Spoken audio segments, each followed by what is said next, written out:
we are recording. So,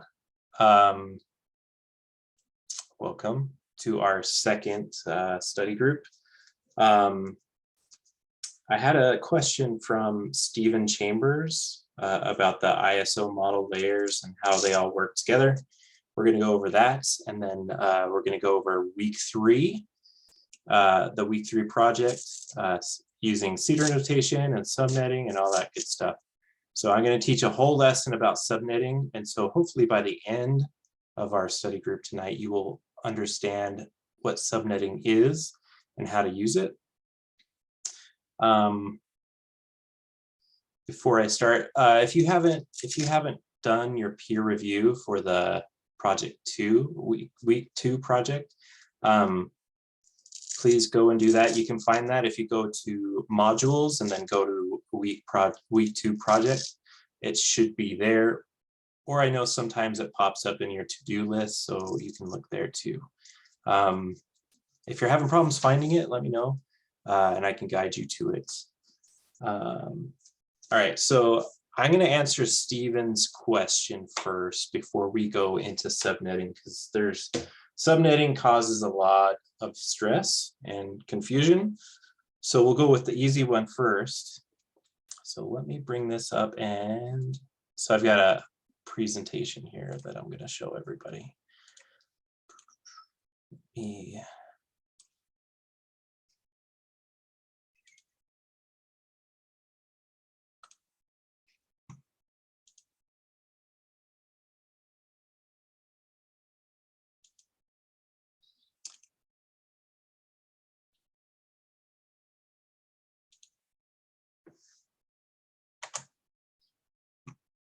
Sorry, I'm trying to get this to work. 1 second.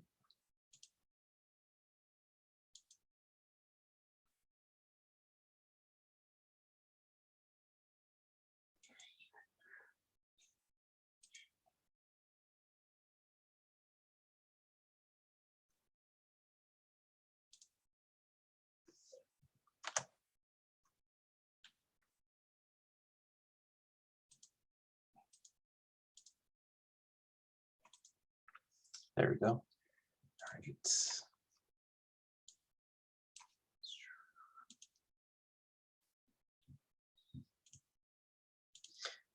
All right, so just let me know if you can't see my screen. Okay, so before we start, the OSI model is a little bit confusing, especially if you've never heard of it before or haven't had any like actual experience with it. It's a good overview of how information gets transferred and moves around in a network, but it also is a little outdated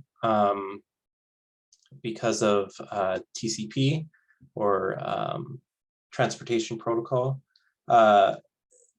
It's in the age of the internet, it kind of made itself outdated.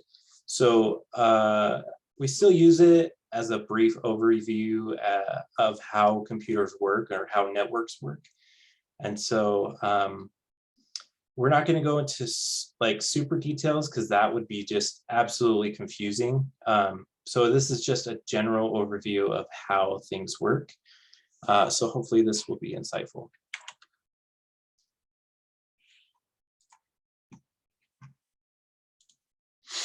So Stephen wanted to see how information switched hands between 2 computers with a shared like folder on a shared server. So you know, we have Bob's computer and then Alice's computer, and we're gonna see Bob's computer create a file, transfer it to here, and then Alice is going to access that same file.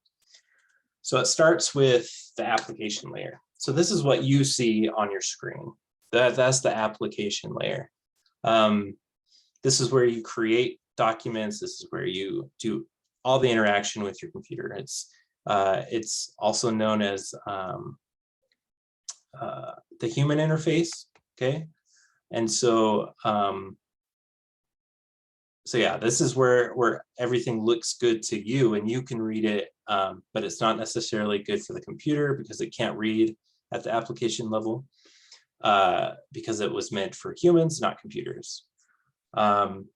So Bob created this Word document. Let's just say it's a Word document, okay? He completed it in the application layer. All right, so now in the application, which in this situation, it would be like a word processing software or something. It's going to move that file down into the presentation layer.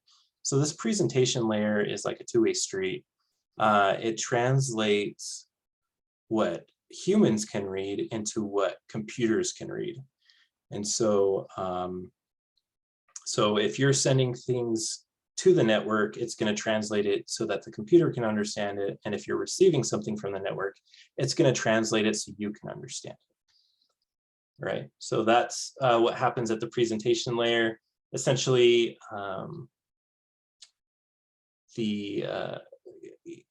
your file gets digitized into binary, so the computer understands what it's going to be doing with it. So then the next thing is a session layer. And so we're going to just assume for simplicity's sake that there is already a session going on between the shared server and Bob's computer, because it would, if we went into the details of sessions, it would be super confusing. So, so essentially sessions, services run on your computer, and it has, so like,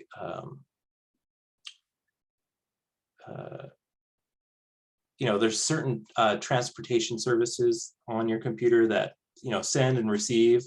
And at any given point, it's going to have a whole bunch of sessions with a whole bunch of different computers or networks or things like that. And so the session layer just manages traffic to make sure it's going to the right place. And so you can imagine the session layer as a traffic cop standing in the middle of an intersection, guiding cars where they need to go. Okay, so the session layer essentially guides the data to the actual session. And in this case, it's going to be a session between Bob's computer and the shared server. At the transport layer, it's going to prepare it for transportation on the network. And so in this layer, it's going to break your file down into smaller segments, which prepares it for transportation. And at this point, it's going to be, you know, this is where it determines, you know, what transportation services, either TCP or UDP or whatever makes sense, or whatever's been assigned to it. And so that's what happens here. So it's just broken down at the transport layer to prepare it for network travel. Okay. Next is the network layer. And so at this layer, it is going to wrap it up. Imagine it's going to wrap it up in an envelope, and it's going to have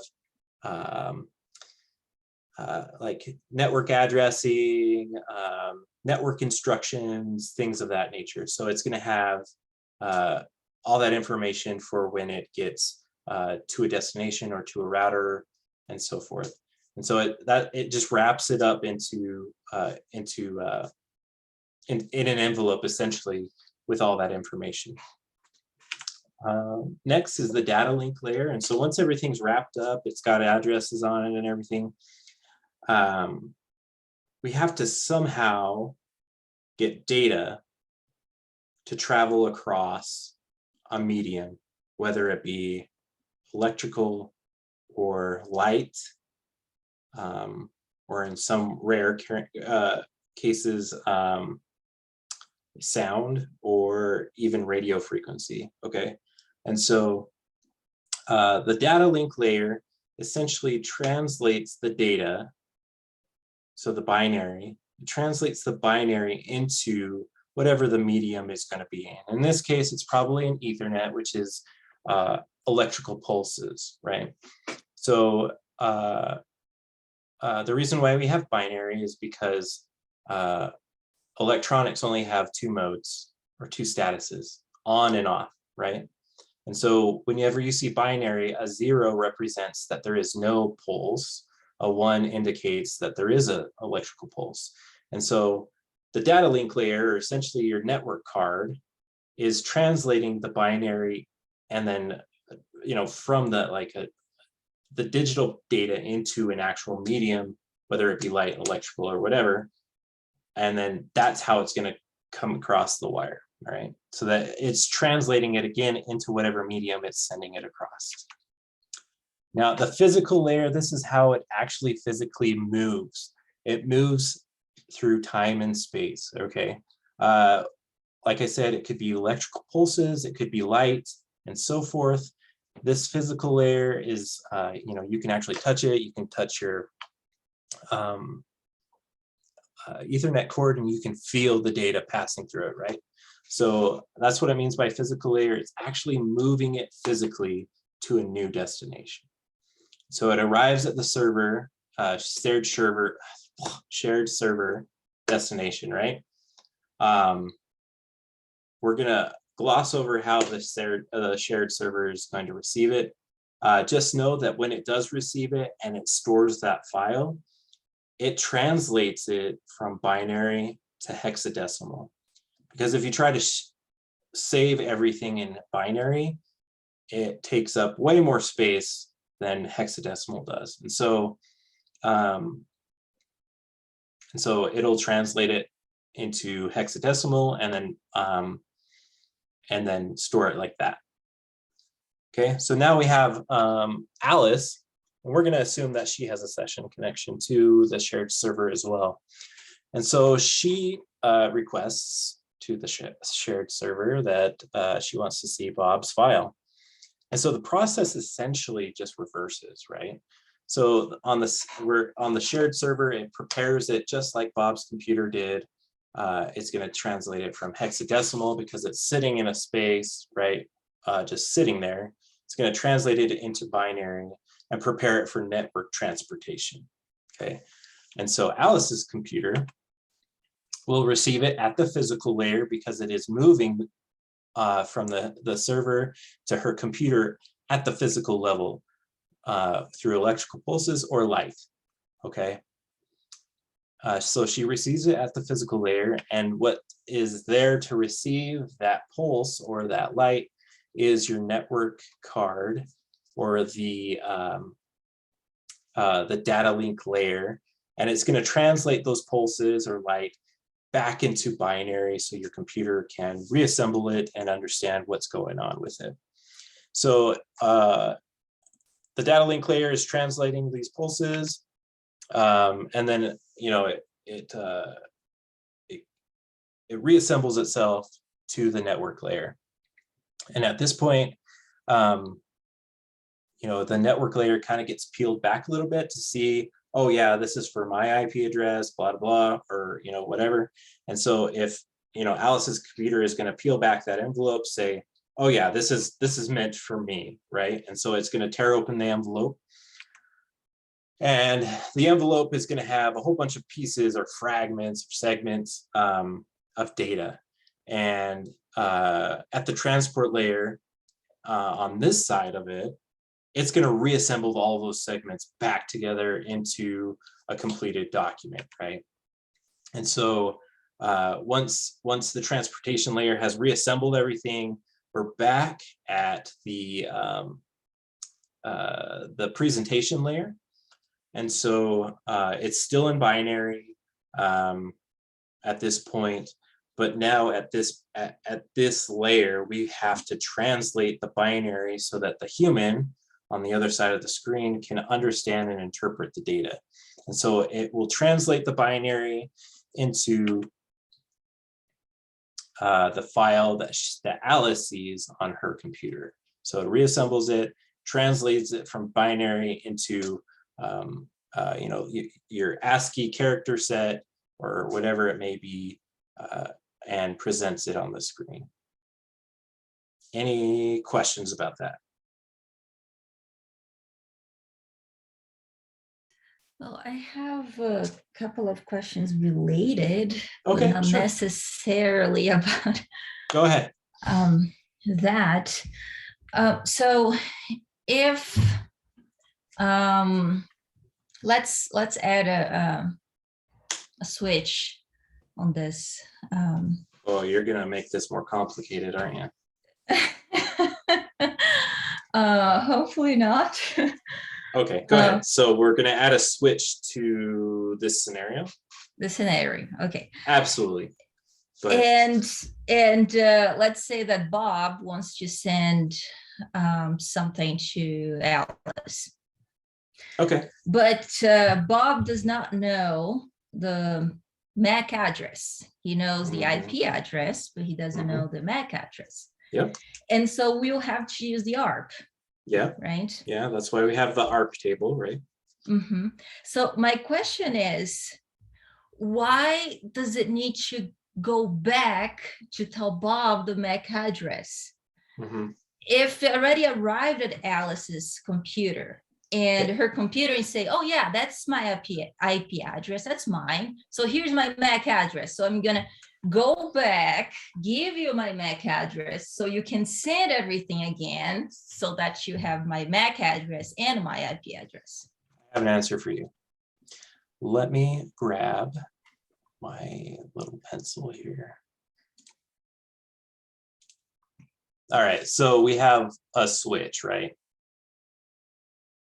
And Alice's computer is hooked in, Bob's computer is hooked in. Why is this?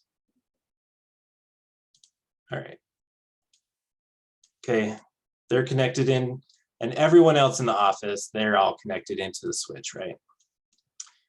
So when, let's say Bob didn't know the MAC address, because the MAC address is handled at the physical or the data link layer, right? And so he doesn't know her MAC address, okay? So essentially what Bob's computer says is it contacts the switch or the router, okay? In this case, it's a switch, and says, hey, I'm looking for the MAC address for this IP address. And the switch, that's where the ARP table is held, okay? And your computer has one as well. It responds back to you and says, yeah, I know that MAC address, it's this. And so Bob can then finish his building of his packet, okay, his data packet. And at no point did he communicate to Alice's computer at all, right? Make sense?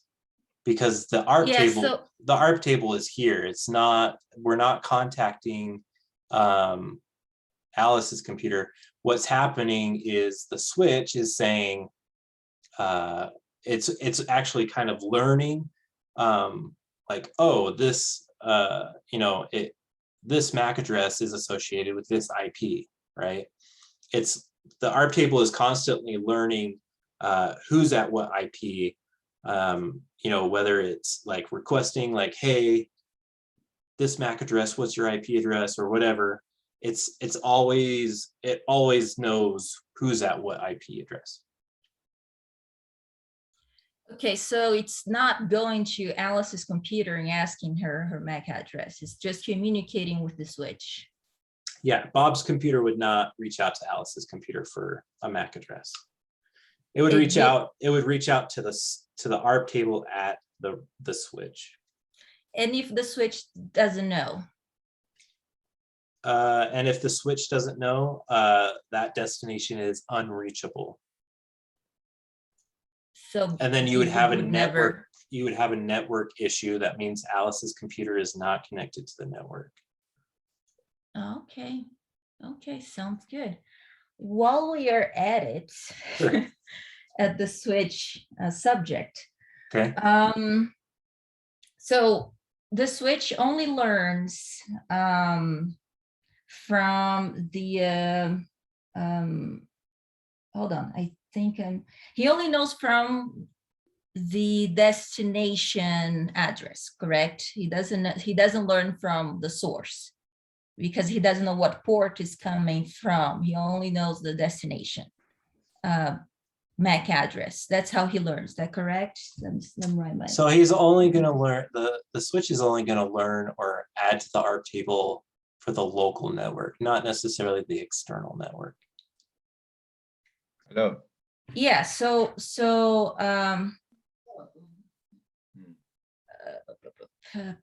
my question is, why can't you learn addresses faster? Why can't he ping the computer that received? So he learns from the source. Why can't he ping computers learn addresses faster if they are in the same network? If they are not, I understand that it would unlearn the communicate with a router or another switch or something like this.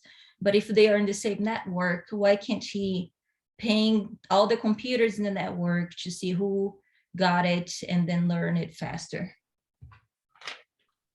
Well, who says he's learning it slow? Oh, I just assume that since he only learns one direction. No, like when a computer connects to the network, it is happening so fast you can't even you have to slow it down and go through the packets. Okay, it is happening so fast because once Alice's computer gets on the network, it is already pinging the switch saying, hey, I'm at this IP address with this MAC address. Hey. And that's kind of how ARP poisoning works. Is when an attacker gets into a network and he wants to intercept data from a specific endpoint, what's going to happen is he's going to be sending ARP requests to the switch like way faster than a normal computer would, flooding it to get the server or to get the switch to make that switch right to his MAC address instead of the actual MAC address of the destination. And so that's kind of how it works. It happens really quick once the device actually connects to a network. It gets an IP address, and once it gets its IP address, it is signaling to the switch immediately, hey, I am at this IP address and this is my MAC address. Because if you wait until the switch needs to know, then it's going to slow down the whole network process and clog up a whole bunch of stuff. So yeah, it happens way quicker than you think. Oh, sounds good. I assumed watching the videos that, it's only when you send something that, you would get the switch would learn about you and your MAC address. That's really cool. Last question about the switch, Sure. If I may. There is this the guaranteed communication when you have a switch, right? Which is different from a hub. A hub will have collision, so it's not guaranteed the communication between computers because there is traffic. So with a switch, I'll have this guaranteed communication with my network and the computers in it. Right. So my question is, I can have a special route that I'll take to other computers because the switch is managing the ports. But if two computers send something to the same computer, wouldn't I have some traffic there? And so this guaranteed, even if the switch can stop one, send the other, and then send, make a priority there and slow down one to send the other first so you don't have collisions ever. But I will not have this guaranteed always, I send, you receive, like the video said. Well, that's my question. How the switch manages, if two computers trying to use the same port to get to the destination, this guaranteed communication between computers. Okay, so for instance, let's say you and I are trying to hit the same web server, right? And the web server is being served on port 80 on this web server, okay? essentially what happens is I create a session and you create a session. And if we try to send data at the same time, let's say we timed it like perfect down to picoseconds, okay? It will handle it differently because we are two different sessions. It's not going to collide. So timing is a little different in a switch. So like you said, it will slow down one and it manages traffic, right? How a hub works is that it would just broadcast out everywhere, right? And so your data and my data are coming in at different points. We're not going to be using the same like route. Okay, we're coming in at different points. Let's say it arrives at the same time. It'll just manage it from there.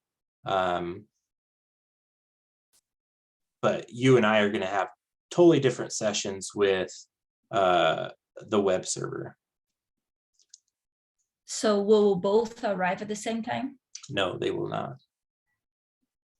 Okay, so the switch will prioritize one over the other. Yes. Okay. Okay, that sounds good. Thank you so much. Oh, that sure. makes sense. It Okay. cleared out all the questions. Thank you so much. Yeah. Any other questions? Yeah. I do, but it's not about this. Okay. It's about the assignment or the project. Yeah, we're going to go over the project actually tonight. Okay. Yep. Any other questions? Yeah, let me.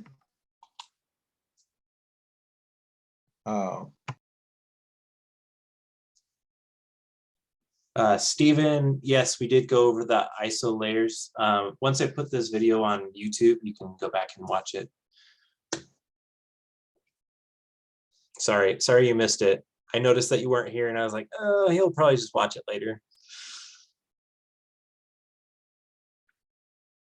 So Yeah, I was dealing with cranky kids, sorry.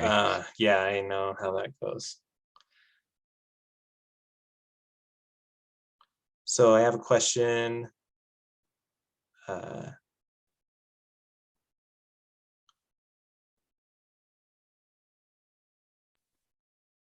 Brother. I have a question. Yeah, go ahead. Yeah, from what she was saying before, assuming from the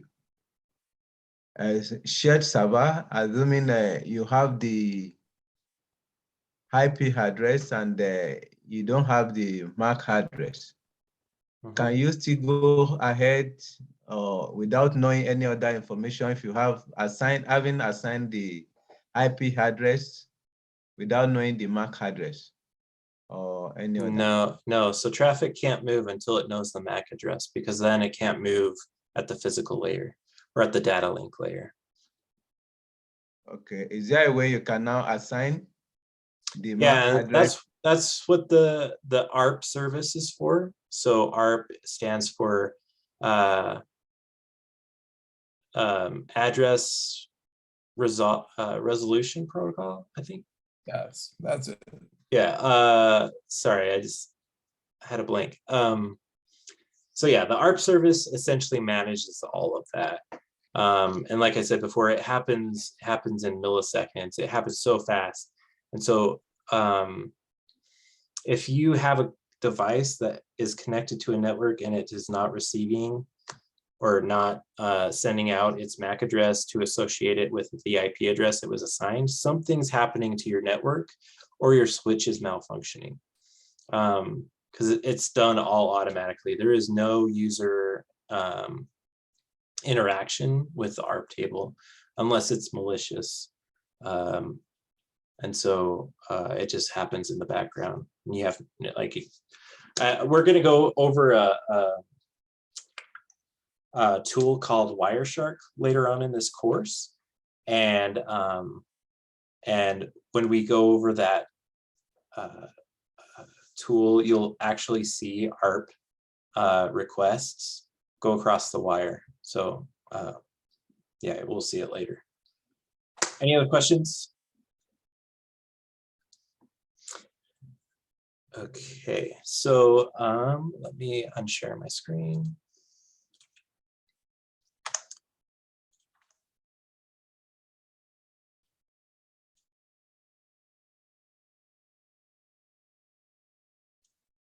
So normally at this point, I like to, subnetting is a really hard subject, especially if you've never dealt with it before. And so I kind of I try to give a short lesson on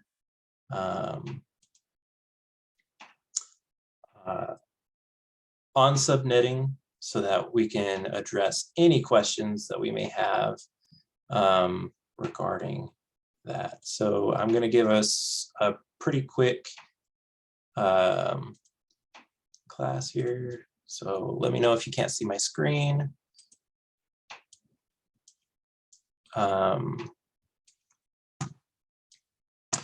So first of all, subnetting, like bottom line, subnetting, we're taking an IP range, right? An IP range could be 192.168.0.0 to 192.168.0.255. Okay, so that's an IP range.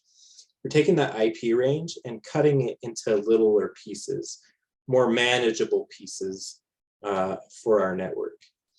And we'll go over some other reasons why we do subnetting, but essentially there are only so many IP addresses that we can use ever, okay, especially with IPv4.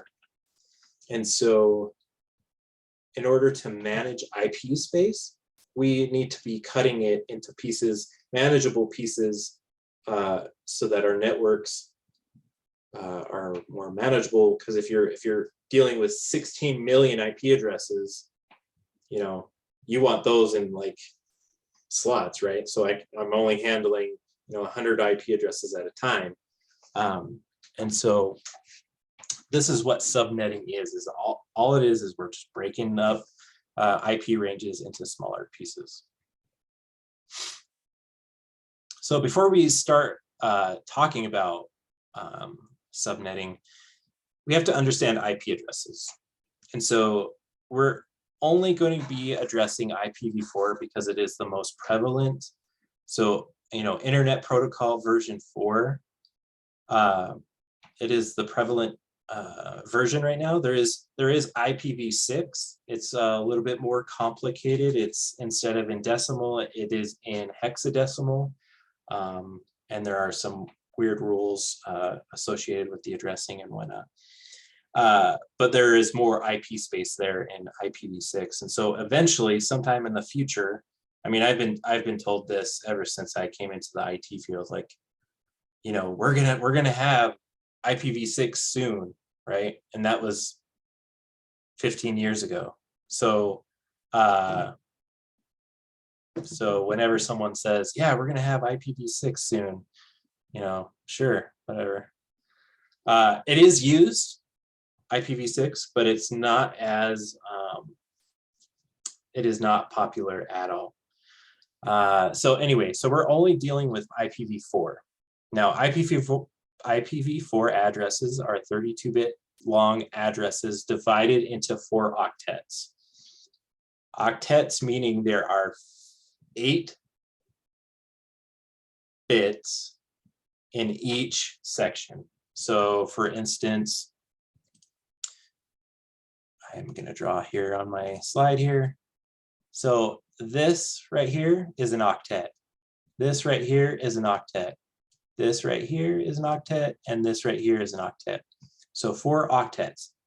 Essentially, what makes 255 is 8 bits, okay, to make this value. And we'll go over how that happens.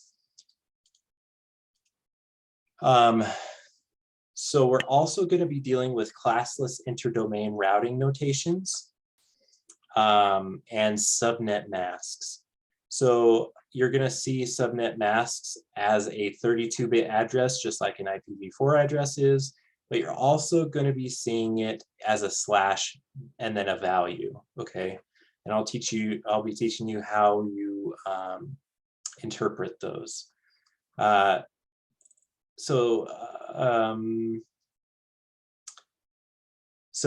when you create a subnet, when you create one, two addresses are already used, okay? The first one and the last one. The first one is the network address. So this is used at the switch level to manage traffic to that subnet. It uses that address to move traffic to that subnet. The last address is a broadcast address. So if something needs to be broadcasted across the subnet all at the same time, that address is used to broadcast that message. So every subnet has both of those at the beginning and at the end. And then everything in between are going to be devices connected to that subnet. And as we learn about subnets, we're going to be using a lot of binary because it makes way more sense in binary than it does in decimal. At least for me, it does. So we're going to be using binary a whole lot. And then at the end, I will show you, I'm going to show you how to do it the hard way. And then at the end, once you guys understand the hard way, I will show you the easy way. So, we're going to use binary to find the broadcast address, the network address, the first usable address, and last usable address. All right, because these are the 4 things you need to know for the week 3 project. All right. So this is just a random IPv4 address, right? 192.168.200.1. Okay, so how we're going to do we need to first switch that into binary because it's a lot easier to see in binary. All right, and so as you can see, I have the address here in binary, and how I got that. Okay, so this first octet, right? This first octet somehow equals 192, right? Somehow these 8 bits equal that, and I'm going to show you how. So let's look at it.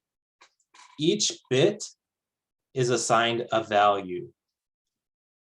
Okay, so the first bit right here has a value of 128. The second one has 64. The next 32, 16, 8, 4, 2, and 1. Anywhere where there's a 1, that value is added to the overall octet. So in this case, 128 plus 64 is what?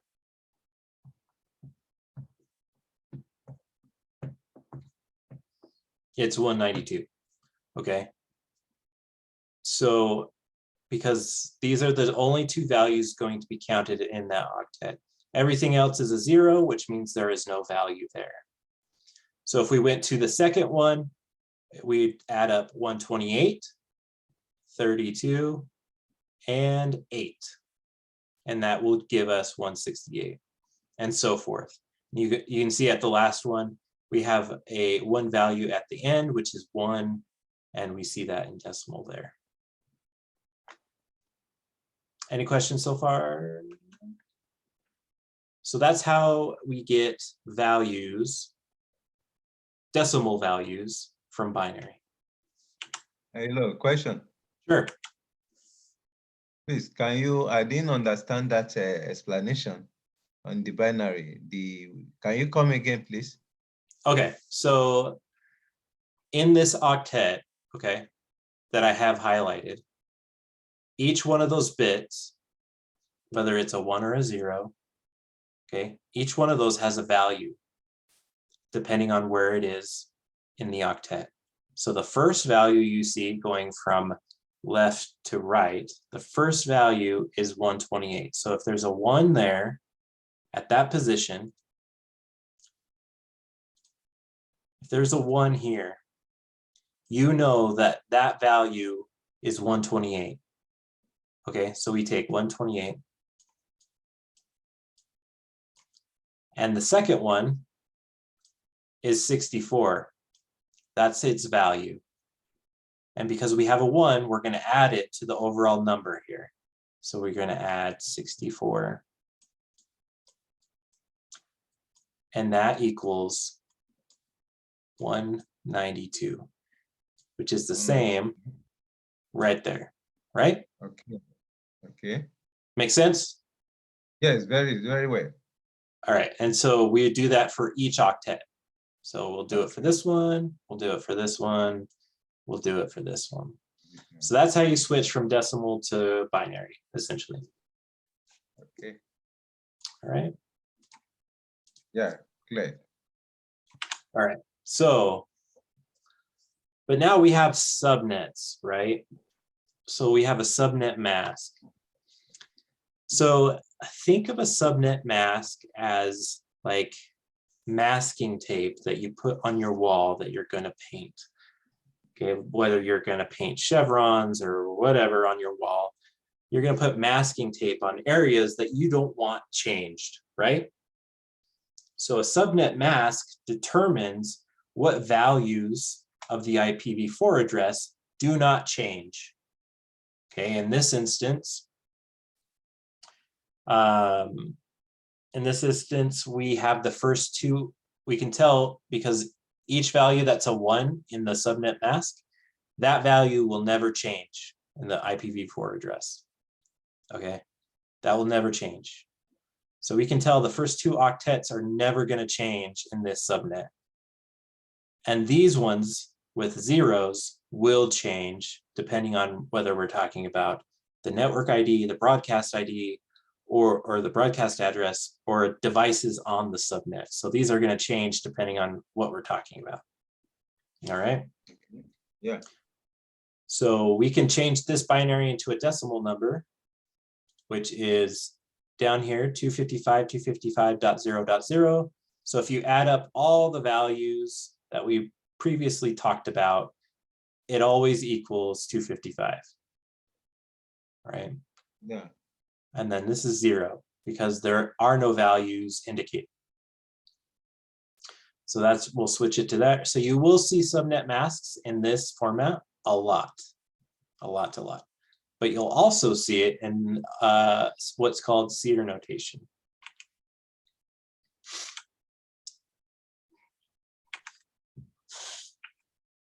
Okay, so CEDAR notation, you're going to see the IP address / and then a value. Now, this value indicates how many bits are part of the subnet mask.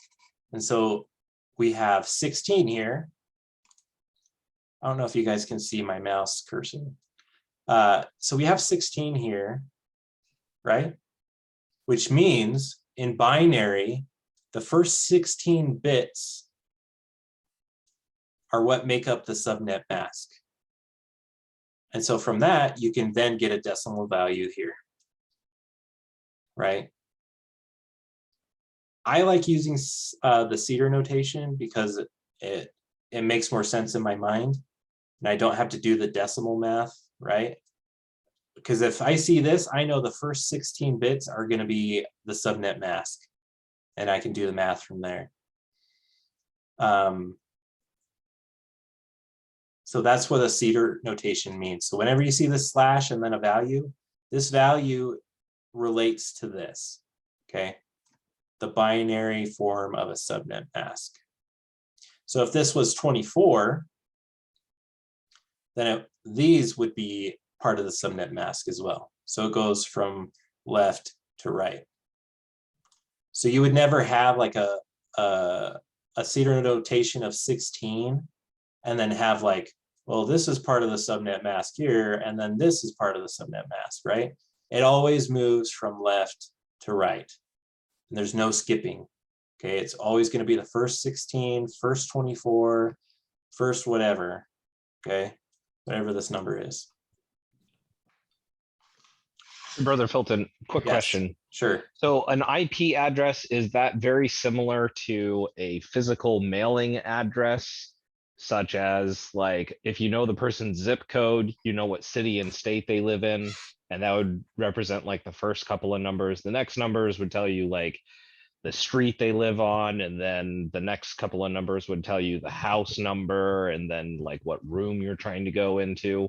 Do IP addresses kind of follow that same kind of structure? Would 172 tell you like what subnet you're on, and 117, or sorry, 17, would that then tell you, hey, it's at this computer or it's down this line of the network? Yeah, so if I only gave you this IP address Uh-huh. and I didn't give you the subnet mask, right? I just gave you that IP address. That means nothing, right? I just gave you the precise location of my IP address.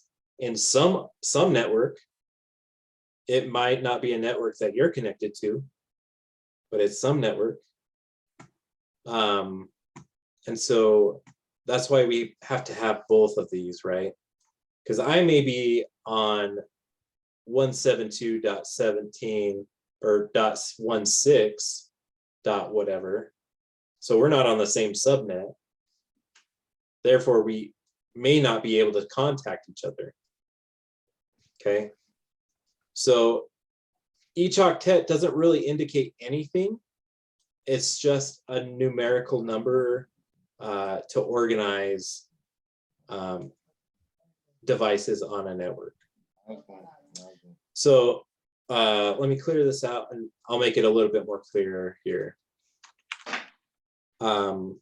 So we have two sections of the subnet mask, right? The subnet mask right here indicates like the network ID. So you can think of a network ID as like a city, right? So I know that this device resides in this network ID, or this guy's house resides in Albuquerque, New Mexico. And then we have the second part, which is the host ID, which is actually his home address, right?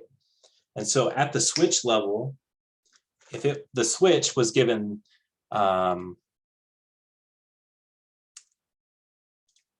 this IP address, okay, and it knows that the subnet mask is this, right? Because that's all part of the network layer, okay?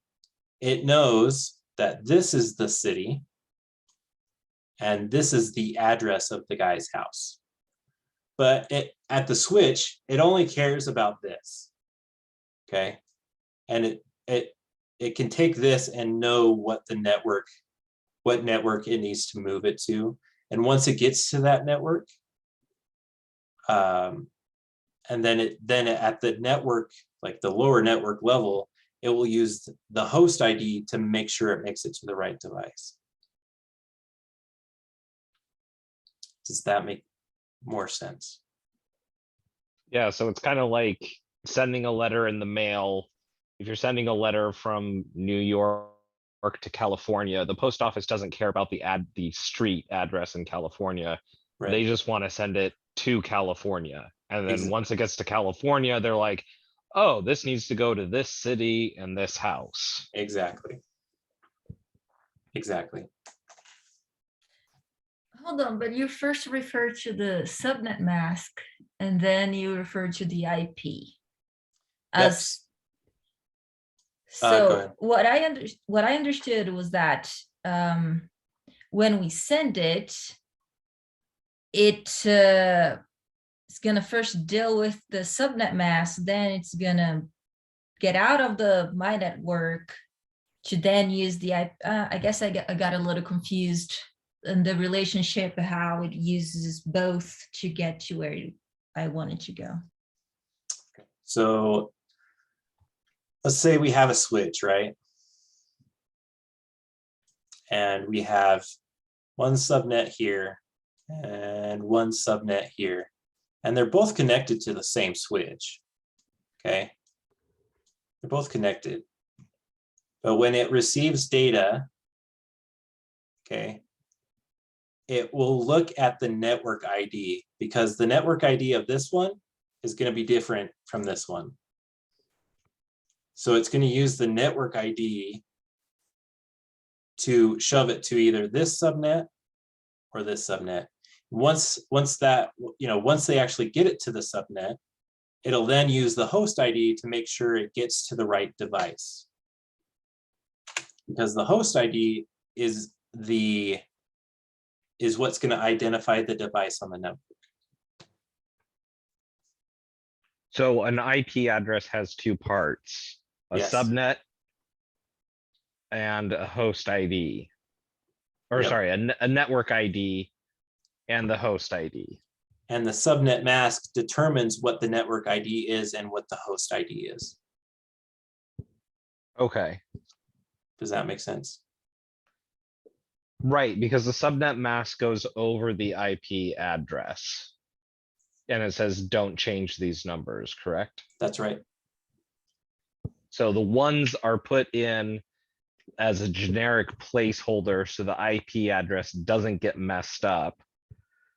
Is a subnet mask always ones, or can it be like all ones and a 0 on the end to tell it, hey, this is a different subnet mask? So it depends. It depends on what your subnet mask is. So, and in this instance, it's a /16, Okay. meaning the first 16 bits of the IP address Mhm.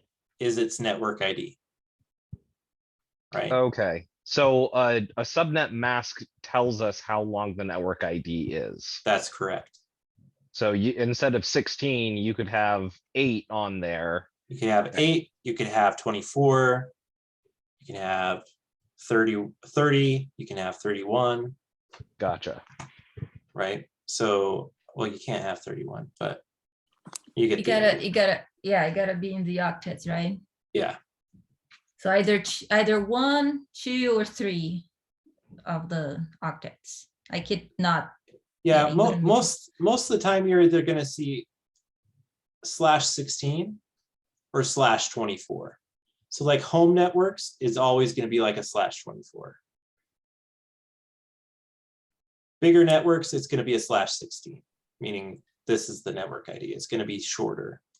Because you Me- need more you need more real estate for host IDs. Exactly. That's Gotcha. exactly it. Right.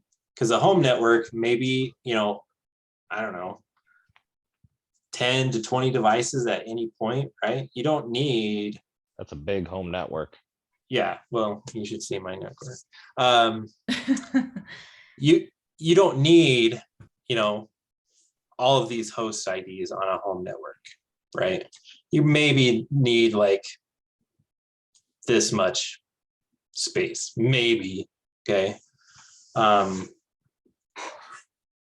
So yeah, it's gonna change. Yes. And go ahead. Sorry, I was going to say every time I send something, because my house is just a couple of computers, right? I'm not sending here. Usually we're sending outside of our network.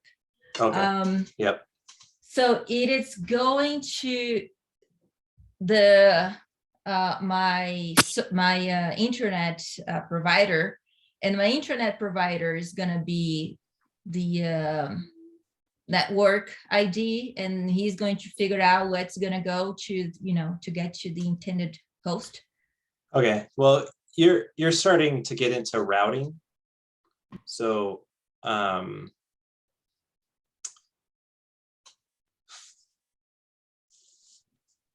routing tables are a little bit different. So we can talk about those later. Right now, we're talking about subnetting, or taking a local network and cutting it into pieces. So Okay. when we talk about routers, like you going out to the internet, whatever, there are a little bit of different rules going on than what we're looking at a local level. Okay. Okay, sorry, No, but that's I fine. totally get it.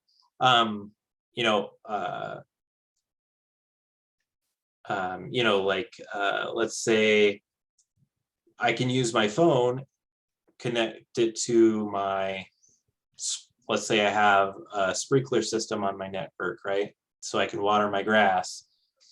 My phone needs to connect to that device, right? And it's going to do that through the wireless network. And so, there would be communication like that happening, like at a local level. It doesn't need to go out to the internet and come back. It can be done at the local level, right? So not always is your traffic always going to be external.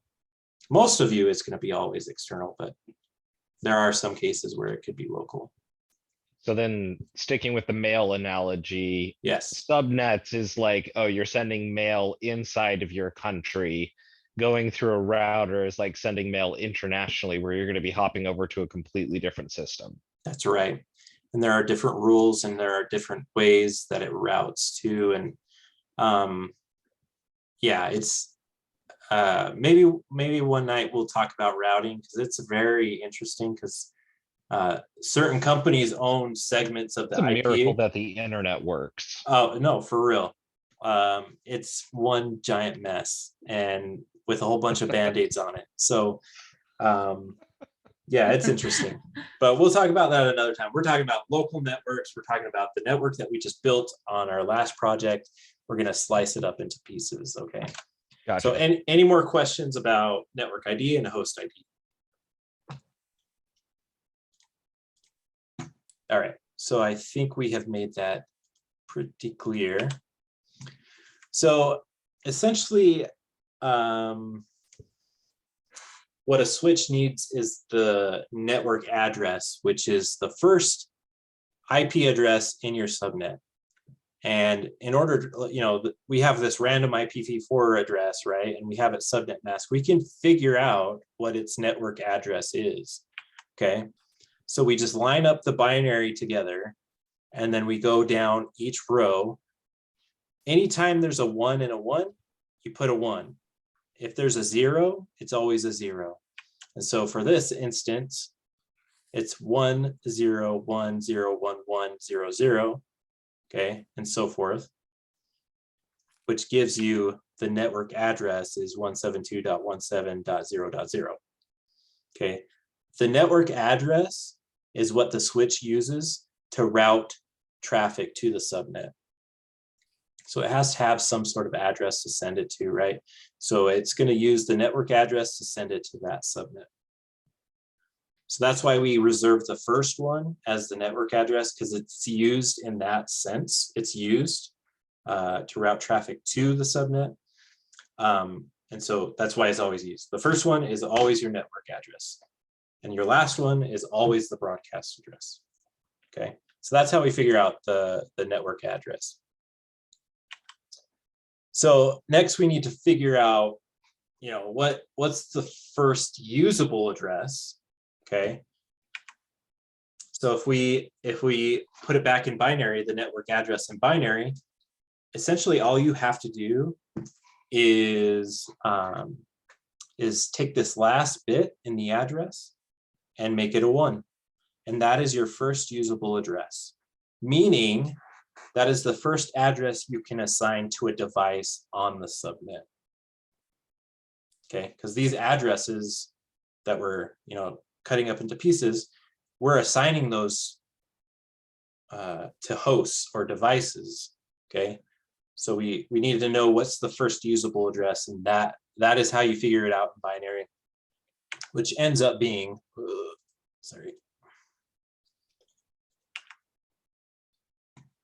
172.17.0.1, right? So that's the first usable address. That's the first address you can actually assign to a device. We also need to know what the last usable device is, or last usable address is. So the last address that we can assign within the subnet. Okay, and how we can do that is take the network address, or the first usable address, and then switch the 1 to a 0 and all those zeros to a 1, which would give us .255.254. Okay. Any questions so far? Yeah, you cut out there for a while. Could you? Oh, repeat? really? Did I really? Yeah. Somebody's far hacking back? in your network. No, Yeah. no. No, he cut out. Okay. All right. So how far did I get to the last usable No, address? it was just you saying that was 255 Okay. Yeah. and So 254. That was it. Yeah, so you switch that 1 from the last address, turn it to a 0, and all those zeros turn to 1. And you get this address, which is the last address you can assign in your subnet. Why not 255? Why not 255? Because it's a broadcast.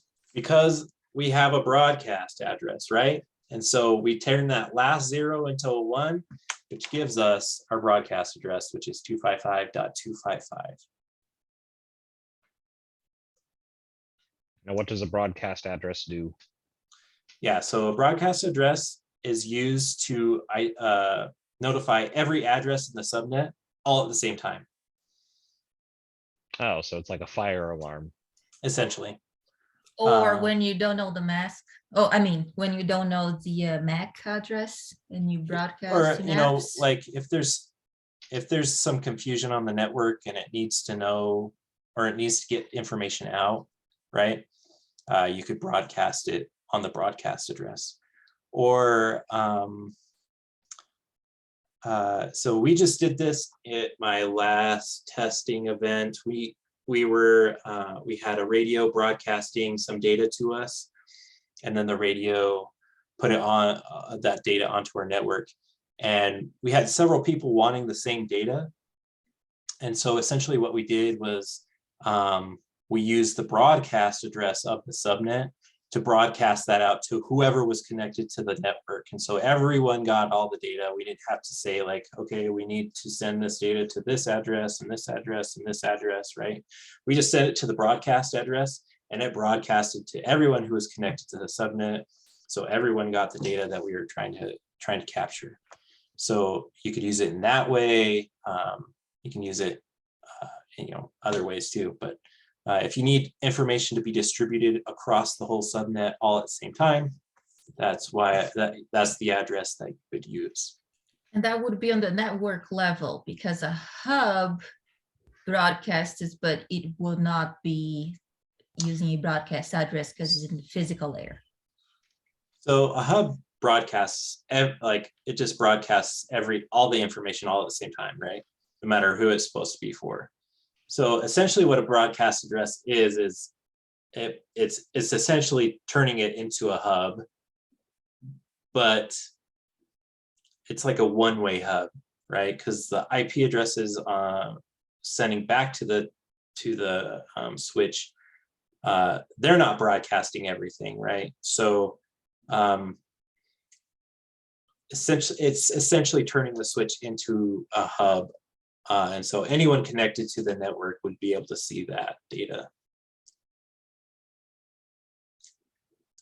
Makes sense. Yeah. So that's how you find all of those addresses.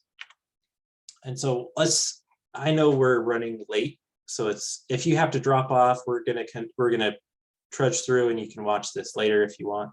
But we're gonna go through one more example and then I'm going to show you how to do it the easy way. So for this example, I've got a network address of 192.168.101.0. So that's my network address. This is my subnet right here. You Okay. cut out again. I was just saying this example, this is my subnet, okay? So the network address is there and I have a /24, meaning the first 24 bits of my IP address are my subnet mask, right? So let's break this down into binary. So this is the network address, and I know the first 24 bits are part of the subnet mask. And so knowing that, we know that the first usable address is there, 101.1. Okay, using binary. Last usable address using that same trick, switching the zeros to ones and the 1 to a 0. You get 254. And then the broadcast address is just all ones at the end, which gives you 255, right? So that's essentially how it works. And this is how you're going to be doing it for your project, your Cedar notation project. So I wanted to show this just so you kind of understand why we do subnets. So a Cedar notation of /1 you have, let's see, 2 billion hosts, okay, over 2 billion hosts that you could use. That is that is very cumbersome for a system admin, okay? A lot of times, like home networks and small business networks are going to be a class C, okay, a class C network. So a 24/24 or smaller. Say it again. You cut out if you're talking. Man, my internet connection is unstable. Yeah, like we didn't hear anything you said after after /1. Oh, really? Okay. So essentially, it is unwieldy to do a /1 subnet, right? You have over 2 billion addresses that you can use. Can you hear me still? Yeah. Okay. Yeah. So a lot of networks that you'll see that are like smaller networks, home networks, small business networks, they're going to be a class C network, meaning that they're going to have a /24 or lower or higher. I mean, higher, lower in the sense of amount of hosts. All right, so you're going to be working with class C project or class C networks for this project 3. If you want to do a class B, that's fine. Just know that it's weird. Okay. And so this is how many this is a useful chart for when you have to break up a network range, just to know like what the CEDAR notation is to get, like, if you need, let's say you need 25 hosts on this subnet, right? Well, there isn't a CEDAR notation with exactly 25, right? There's one with 30. So we're going to have to use a /27 to fit 25 hosts on a subnet. So you're not going to get the exact number. So you just get as close as possible. Make sense? Yeah. Okay. So I was thinking using class B and doing the /23 because then if you ever grow, you still have 500 computers per network. And you wouldn't have to, like, if you ran out of IPs, you don't have to redo your whole network. Absolutely. That is a good point. You always have to think about growth, right? For this project, to keep it manageable, we're not going to experience any growth, and so you're probably going to be using a class C. If you want to use a class B and segment it that way, go for it. I'm not going to dock you points for it. Just know that in real life, if you go into an office building, right, and you have to share IP ranges in that office space, you're probably only going to get a /26 or even maybe a /25 subnet, and so you would have to then manage all of that as best you can. You wouldn't have like a class B for every segment or every department of your company, right? And so just keep that in mind as you do it. You can do it any way you want it. I don't care. I know at all my jobs in the past, we always just use private IPs on the internal and have a couple of public IPs for the outside. Sure. Yeah, so I'm just talking like you do that, right? Yeah, so like if your company owns the whole building, yeah, you can do whatever you want. But a lot of times, like smaller businesses are like crammed together in these office buildings, right? And they have to share IP ranges. And so that's what I'm talking about, not necessarily like so even if we were given a C, if I use a private on the inside, it doesn't really matter, right? Is that right? Yeah, it depends on how the network is configured. I guess if you need certain IP, public IPs, right? Yeah, yeah. Okay. Brother Felton, one thing that may kind of help people wrap their heads around this. I worked for a bank that had $1 billion in assets. And it only had 200 employees. So if you were just given a subnet of /24, every single employee would be taken care of, plus you would have 54 extras to share. So, and that was a small company. So yeah, going into Class B or Class A, those would be huge networks. Right. And there are, you know, strategies to managing Class B networks and Class A networks. But you know, this is an intro class. I'm using air quotes, intro class. Okay.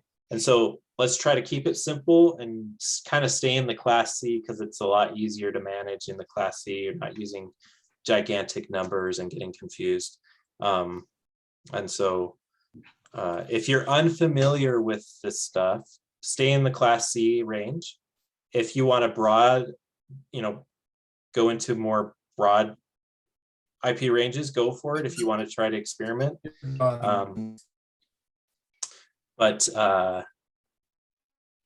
yeah, try to keep it at Class C. All right, so let's see.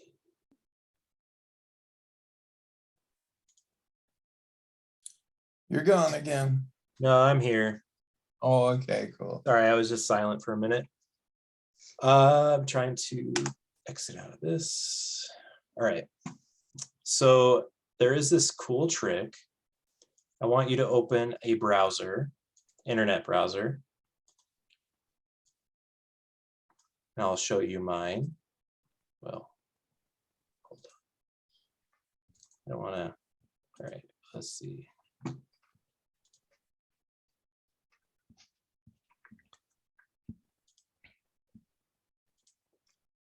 Okay, I will show you my screen. Okay, if you go, and you can use DuckDuckGo, you can use Google, whatever you want to use. I don't care. Type in IP subnet calculator.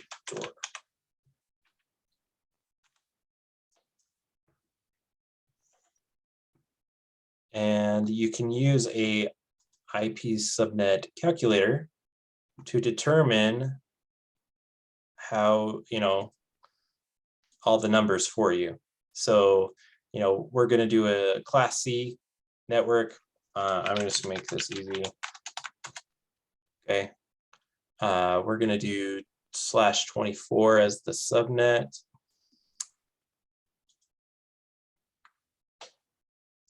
And so it gives you the total number of hosts, the total number of usable hosts, the subnet mask in decimal, the binary subnet mask, CEDAR notation, the IP type, so forth, like anything you wanted to know, blah, blah, blah. Okay, if I was going to subnet this, and let's say the first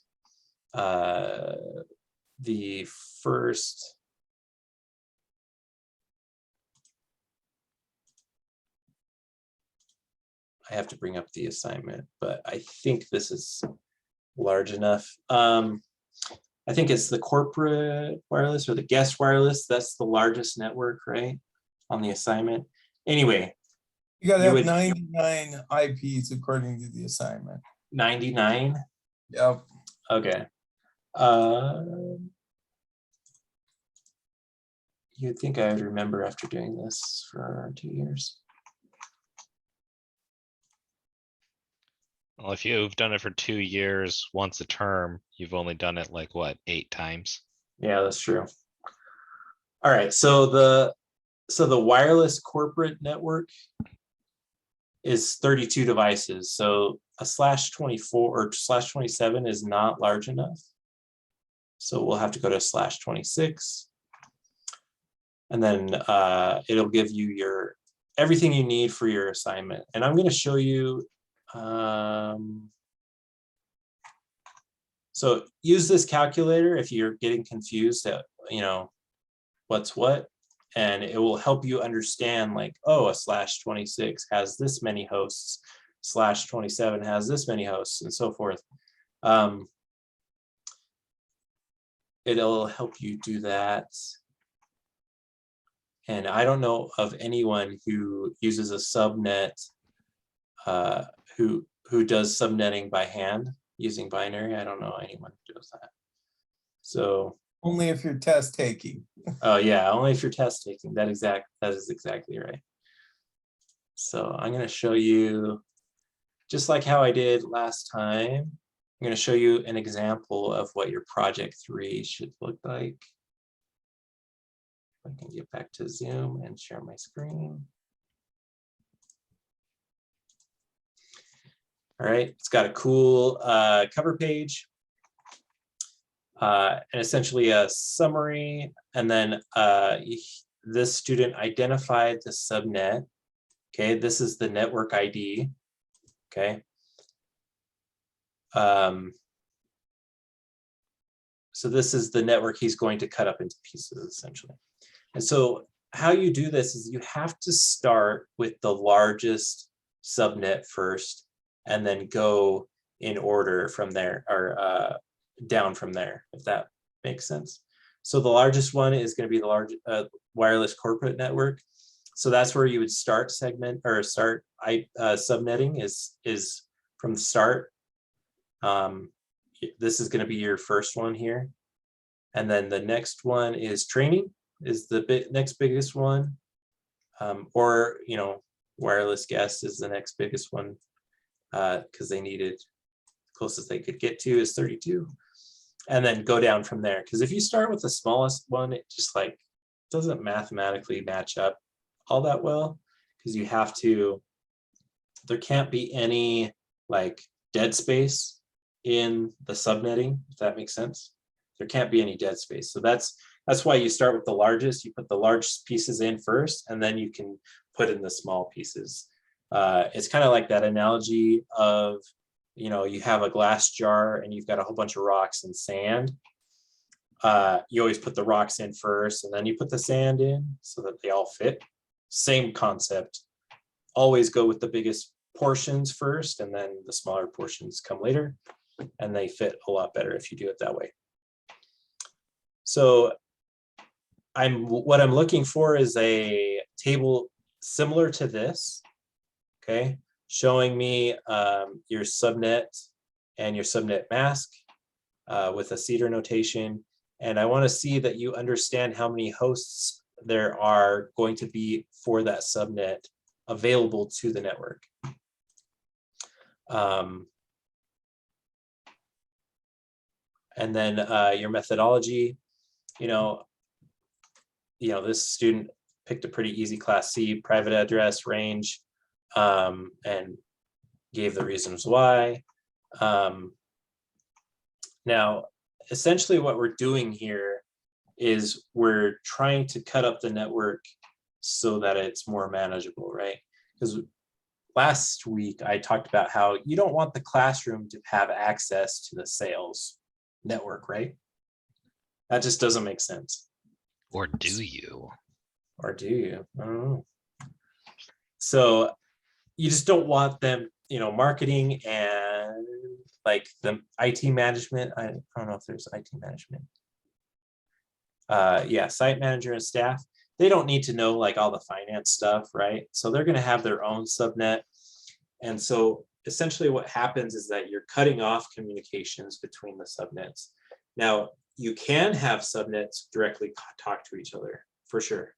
But when you're subnetting, you're essentially trying to cut off or make boundaries in your network so that, there isn't like a unauthorized access to sensitive information.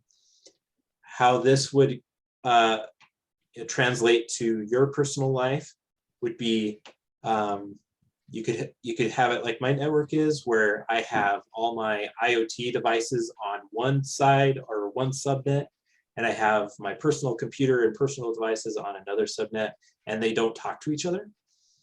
This is because if one of my IoT devices happens to get hacked, then they wouldn't have access to all of my devices on the network. They would only have the other IoT devices, which I don't care about. So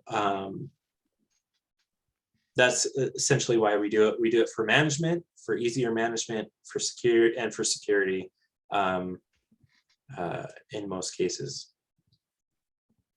Any questions on how to do this? Sorry, you said management and what? Security. Oh, okay.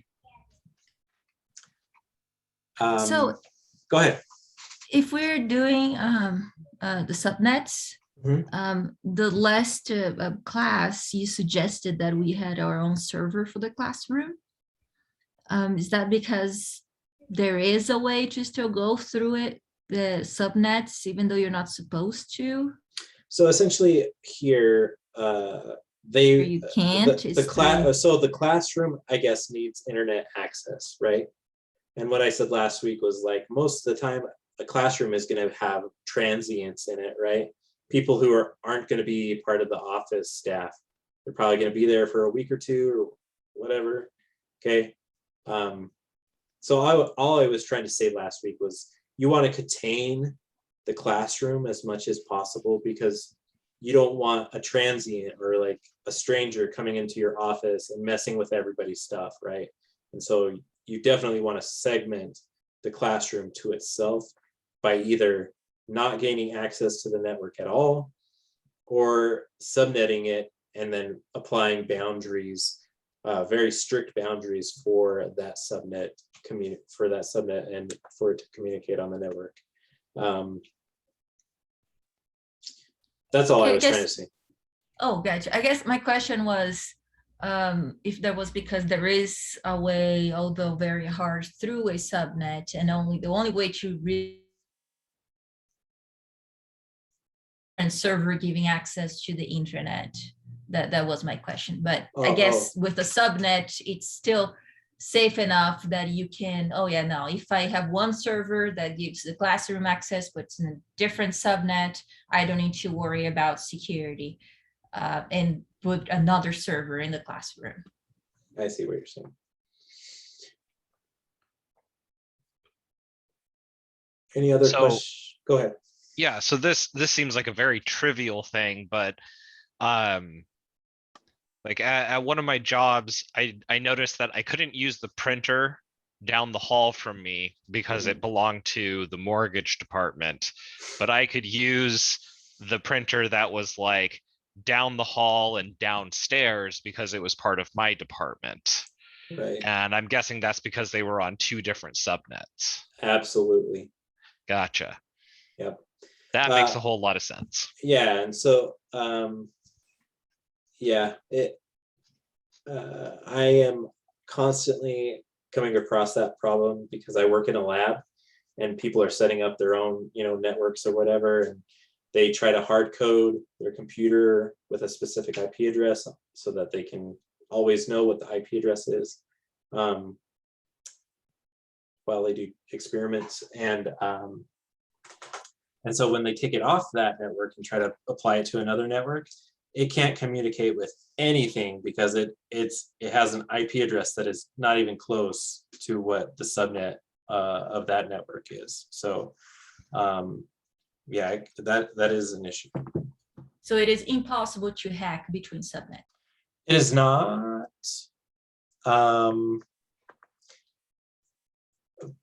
It would just take a lot of work. I wouldn't say anything is impossible, but it does slow things down. Go ahead. I was just gonna say a good hacker can eventually get into anything. Probably. Yeah. There's always a bypass to everything, right? So if you, essentially what it does, it's like, let's say a hacker let's use our situation here. Let's say a hacker popped a box in the classroom, right? But he can only see the subnet. He can't see what's outside of the subnet. So essentially what he'd have to go do is go up another level. So at the switch level, he would have to hack the switch in order to see what other networks are on there, what other subnets are on there. Or essentially he would have to hack blind, which it takes forever. And so, I mean, it is not impossible to break out of a subnet.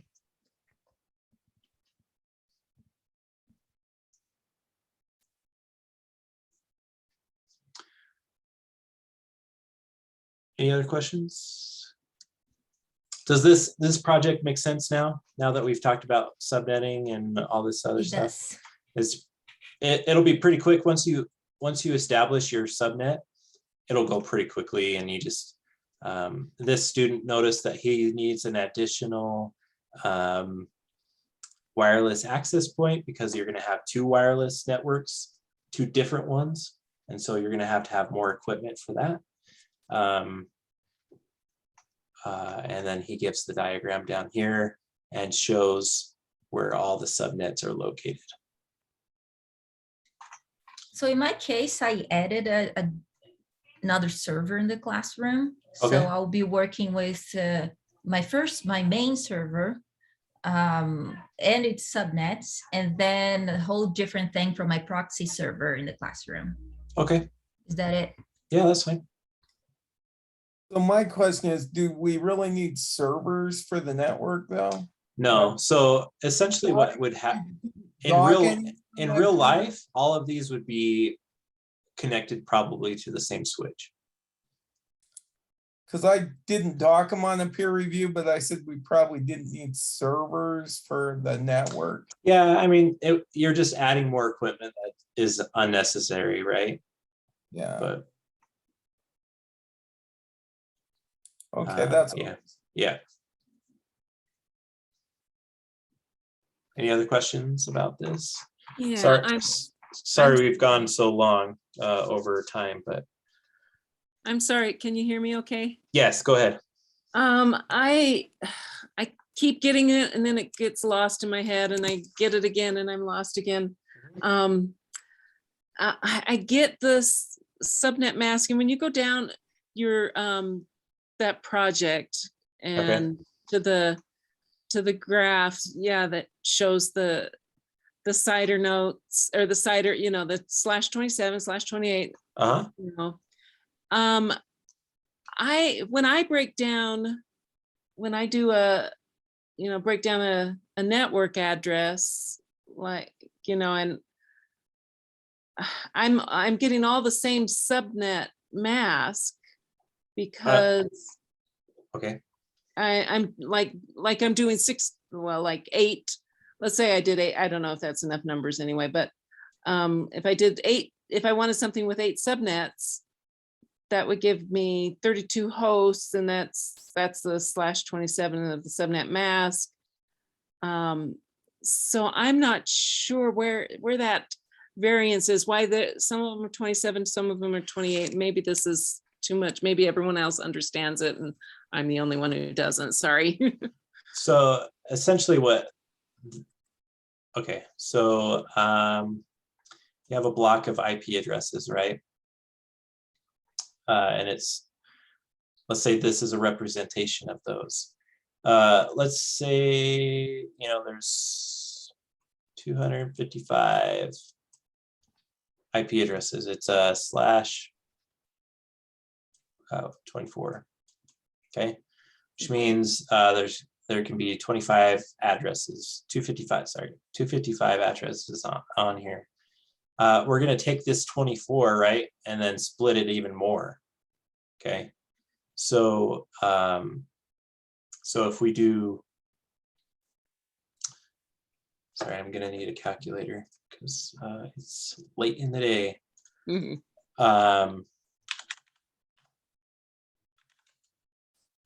Oops.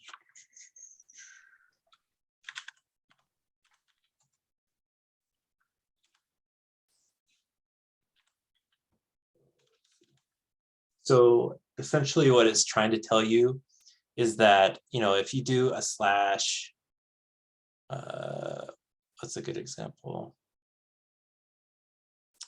A slash, well, I'm just making this up, okay? Slash 27 is only going to give you this many, subnets, right? Well, essentially what we're doing is, okay, I understand that, Mhm. right? Mhm. But I'm only going to use this. Okay, Oh, okay. Oh, okay. I'm only going to use this one. And my next subnet is going to start where it left off. Okay, let's say this is 0 dot, the broadcast address would be 32, I think.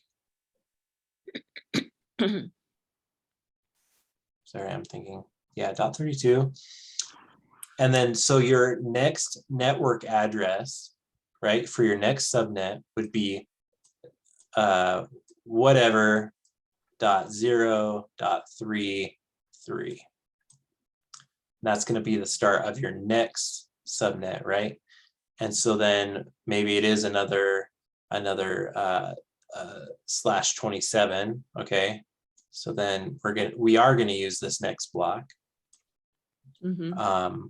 And then that's going to be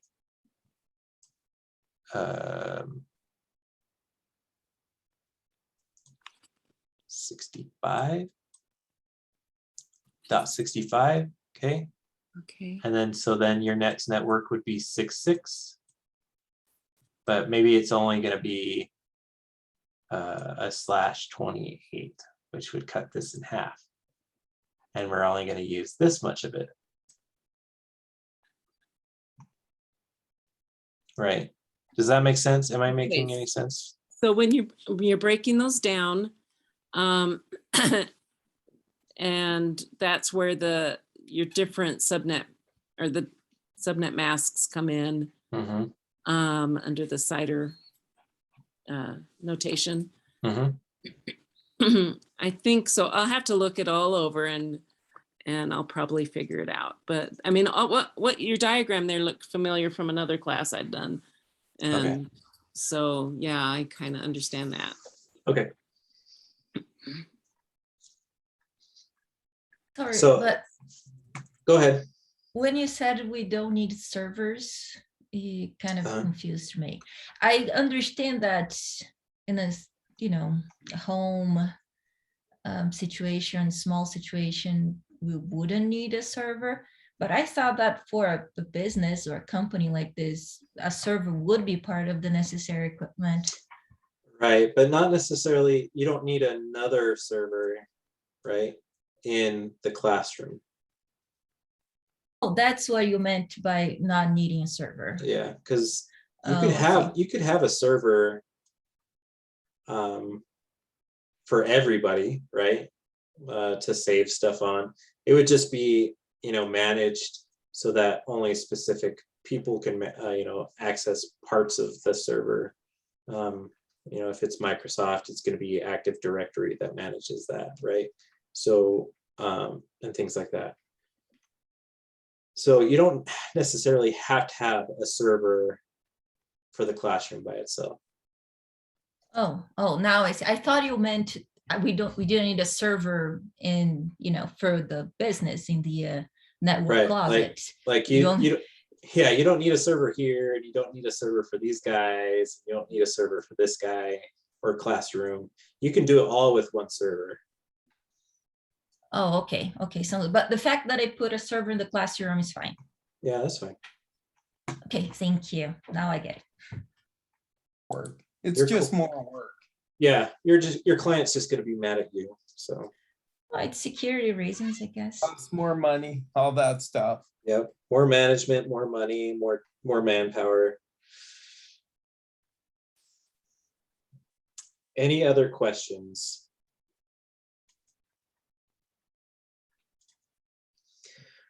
I hope I didn't confuse anybody. I really hope I didn't. If you are confused, I can make time to meet with you one-on-one and we can discuss it more if you need more time to absorb it. I know that this subnetting thing is super confusing. So, you know, don't be shy about coming and asking questions, because once you understand it, it's super easy. And you're going to see it all over the place. And so, you know, so I want you to at least understand like what the numbers mean, you know, the /28s and the /26s, or what a subnet mask is and how it operates. So please don't hesitate to ask for more help on this if you need it. And I,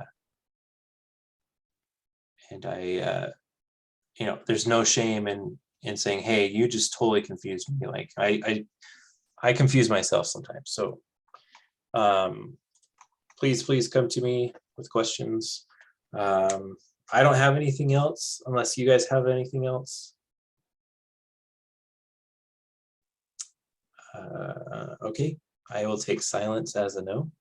No, I don't have anything else. Thank you so much. I'm going to stop the recording, but if you want to stick around and chat for a little bit, I'm willing to do that. We did that last week and it was pretty fun. So I'm going to stop recording now.